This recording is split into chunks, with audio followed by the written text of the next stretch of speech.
My name is Louise Orwood. I am Head of Art at Prendergast School. Very proud of our art department. And I'm hoping that this evening I'll be able to give you all the information you need. At the end of the presentation, there is a slide with my email address on if you have any further questions. Thank you. So, first of all, most important thing, why take a creative subject at A level? What can art do for you as an individual? Well, apart from the fact that it is one of the biggest employers, especially in London, studying art develops fine motor skills and hand-eye coordination. Very useful for an artist, but also very useful if you're thinking of doing something that requires dexterity in any other field. The head of the Royal College of Surgeons recently complained that not enough of his medicine students, his surgery students, had dexterity because they had no longer been taking art or creative subjects due to EBAC. So again, veterinary students be able to have good eye-hand coordination is very, very important. Dentistry, all of those kind of medical areas require creativity too. Art always gives you problem-solving skills and really encourages lateral thinking, because essentially you are making your own knowledge. You are combining things that you gather together and deciding what to do with them. You're not just being given knowledge to turn around, you are creating something new. It also develops complex analysis and critical thinking skills to be able to analyse artworks and to be able to apply that analysis and thinking to your own work to help you develop is one of the core assessment criteria. It also encourages discipline and perseverance. You have to be really careful with your time, and you have to be disciplined enough to know that you need to continue when you hit a problem. So as I said before, problem solving skills. You need to be able to persevere. You can't just put something away and say, right, I'm not doing that again. It needs to be something, you need to be able to persevere. And obviously that links to teamwork and also to time management. Time management is a big issue. Art takes time. Any creative subject here at Prendergast takes time if you want to hit those higher assessment objective marks. So all of these skills are essential in a wide range of education pathways and careers. Okay, so why take art here? Why not somewhere else? Well, we're a highly successful department. We prepare students to gain a valuable and portable qualification. Our objective is to guide students through a range of preliminary skills and techniques so that they can work independently towards a personal investigation, and therefore we do not have a house style. Well, our house style is individualism. We do not all do a painting. We do not all make a pottery piece. It's up to the students' personal development as to what they do. So because of this, we successfully prepare our students for university, which expects independent thinking at all levels. And every year our students are accepted onto courses at globally prestigious universities and art courses. We have 100% acceptance for the students that wish to apply. They have 100% acceptance at the university or art course of their choice. So just to give you some examples of the kind of things that we encourage here, what we find is that we have some students who do 3 or 2 creative subjects. Obviously, if they do 3 creative subjects, there can be a mix of any of the ones that we have here. If they do 2, they'll be doing some other subject as well. And what we've found over the years is that quite often the most successful projects for students that are not doing a 3 creative course, their work is inspired by their other subject, their other passion. So, for example, on the left, we have a project inspired by history unit on Stalin and the gulags and the starvation that happened in Russia at the start of the 20th century. And on the right, we have a piece that was inspired by geography and the issue of environmental justice. So, for example, the chair was actually found on the street.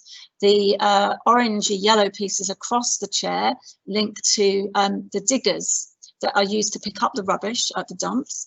And the face at the back of the chair is actually a portrait of one of the bin men, one of the local bin men at the time. So the chair is about our environment. That student obviously was studying geography as another A level. Here we have 3 pieces which are meant to be put together, but we're in process of doing that. And this is a project, again, it was inspired by environmental protests that happened in London last autumn, I think it was, and the students had joined these protests. It was part of the Greta Thunberg sort of movement towards environmental awareness, and this was about the this was based on portraits of people that she met there, and then the background is to do with the energy and the movement of the crowd and the energy and movement of the movement. Another piece here, a woodcut. This is actually an A1 size, so about 50 by 70 centimetres. So it's a massive piece of work, and it was inspired by the effects of aging of the student's grandma and the way that she was no longer able to move around so much. And this was the end result of a very, very long study with many, many different types of outcome. This student was an A-star student. Okay, so another one here, a project investigating the rising role of women within the patriarchal systems of the Congo. The student herself was Congolese, and so the image represents the mother is standing in the dominant role, the father is in the slightly more submissive role of sitting down and in the background. Both the women are facing out, challenging perhaps in their expression. The red high heels on the map of the Congo, which was on a kind of a table that the painting rests on, sort of relates to the fact that women are putting their stamp on things and that women are coming to the forefront. Times are changing within these more patriarchal systems. And then here, another amazing sculptural project, which is about blindness. and it was, so therefore it's about touch and how people, you know, different types of blindness, how people see, etc. Okay, so the exam board we use is EDUCAS, which is 60% coursework, and this includes a personal project, an analytical essay, which we start in the summer term of Year 12. Now, this current year, the Year 13s are doing an extended coursework with no essay. Just like in Year 11 art courses, they're doing extended coursework. We have no idea what will happen in subsequent years yet. Obviously, nobody knows what the next couple of years is going to bring. So this is what normally would happen. So then in the February of Year 13, you get an externally set test for 15 hours, which is 40% of your mark. You get sent a paper with 15 different questions in, and you have to select one. With the coursework, that is totally personal. We do not tell you what to do. You decide what you want to investigate, what it is that interests you and you want to find out about through a creative process. So just like at GCSE, there are 4 assessment criteria to satisfy. There's AO1, which is analysis of context, to help with the development of your ideas, so looking at the work of artists and art movements, and any cultural capital can be brought into this assessment objective. AO2 is experimentation with media and techniques to develop ideas. So experimentation is very, very important because it helps you to work out what works and what doesn't. Assessment objective 3, recording throughout the project through drawings of all different kinds of drawing for purpose, to investigate, or drawing to make a beautiful piece of art. Writing in terms of annotation, and also photography, recording documenting your progress through photography. And then finally, AO4, the creation of an outcome that shows your level of skill and understanding and links all of the above. The link is really crucial. If things don't link, you limit your marks. So that sort of process through one thing leading to another, just like at GCSE. And it is like GCSE, it's the same process, but it's to a much higher level with a much greater expectation of independence, because you've selected an A level. It's not a, you're making a very important choice. If you're only doing 3 subjects, each one you do has to be done for an important reason. So the expectation is that you will welcome this opportunity to work independently in Year 13. So this is what we offer in terms of materials. We have 3 art rooms. We have 2 etching presses. We have a kiln, an electric kiln. We have animation boards for filmmaking. We have SLR cameras and studio setups with lighting, inkjet printer, various software programs, including Adobe CS6. We have sewing machines, and we have very strong links with photography, textiles, and product design. So we work together as a group. We're very supportive of each other. And so, for example, you may, within art and design, decide that your outcome needs to be within using something that needs to be done within product design. Then we ask for time from their staff to help us. Or, for example, with textiles, you might decide you need that you want to work on fabric, and therefore your designs are going to be heat pressed. So we work with textiles and borrow the heat press.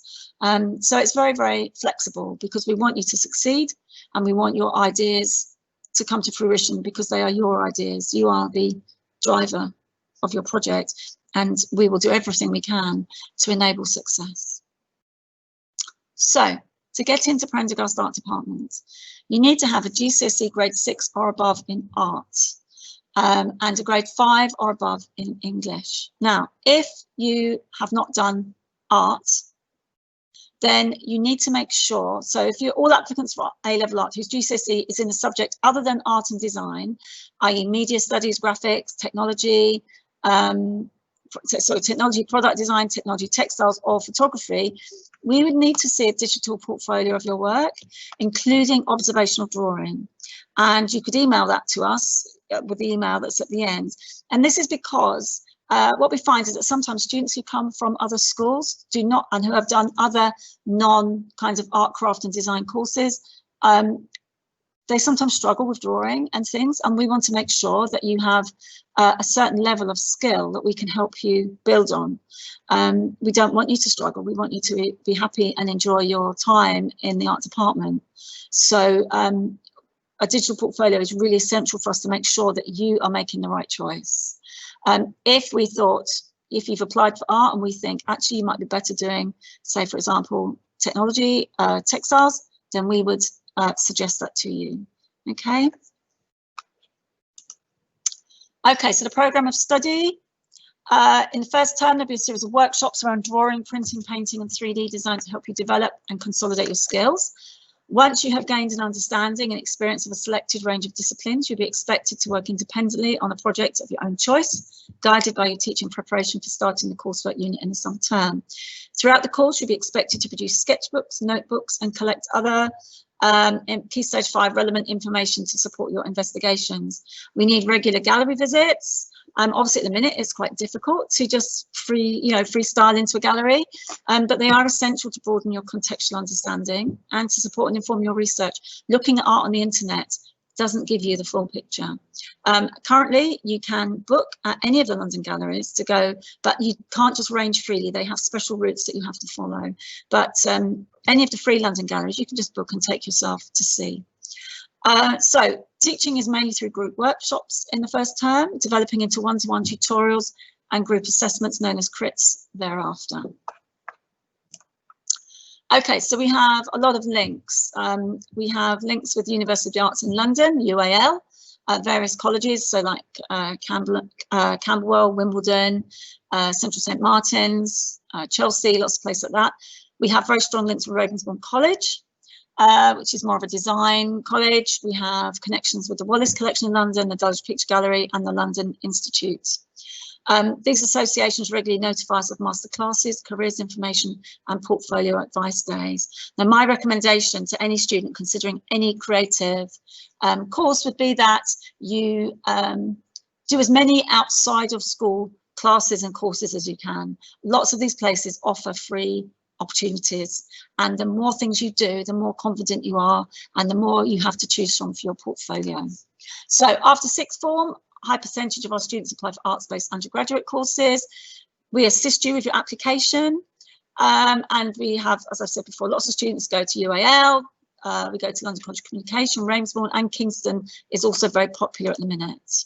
So after school, the creative industries have moved into first place to be the fastest growing economic sector in the UK, responsible for 5.6% of jobs and worth 76.9 billion to UK economy.